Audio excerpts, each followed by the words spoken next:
Good afternoon, MISD Board. I'm excited to share with you our update on our strategic planning process. And we have a couple of slides to highlight that really share our timeline. But most importantly, what is our strategic planning purpose?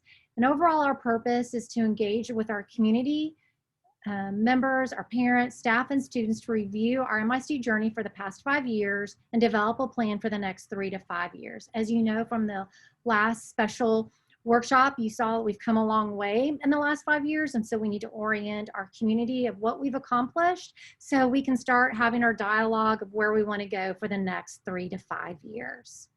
And here's our timeline. September, right now, we're seeking facilitator proposals. In October, our administration recommendation for facilitator will be brought to you for board action. In November, we call that the engagement process, and we're going to have a hybrid of face-to-face and online opportunities. Our face-to-face will be considered focus groups where we can bring small homogeneous groups together to have a dialogue about where we want our school district to go. And they could consist of parents, business leaders, students, teachers and staff, elected officials, community members, and much more. And then we also want to have an online summit. So we want to have a couple of those where people can pick the right day and the right time for them, but everybody in the community can participate so no one is left out. And they can also have that dialogue of where we want to be in the next 3 to 5 years.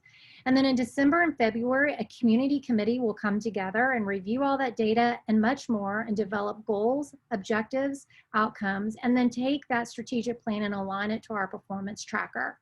In February, that community committee will bring you, the board, a recommendation of that strategic plan for you to take board action. And then in February and March, we want our community committee to make presentations, whether that's online, face-to-face, because we do want to close the feedback loop. And we do want those community stakeholder groups that participated in the strategic plan to say, here's all the data we got, here's the input, and this is how we're going to align it.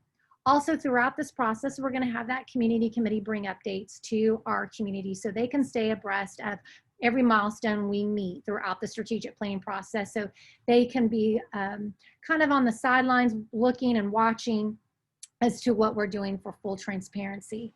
There's also been some discussion about the long range plan. And as we look at strategic planning, this is a perfect time to really look at growth and program needs. And really, those need to become, our long range plan needs to be an outcome of our strategic planning process, because really instruction should drive construction. And so this gives us an opportunity to make sure our facilities planning committee really has all the latest information about what we seek and want in our schools and in our learning to be able to create a long range plan that aligns with that.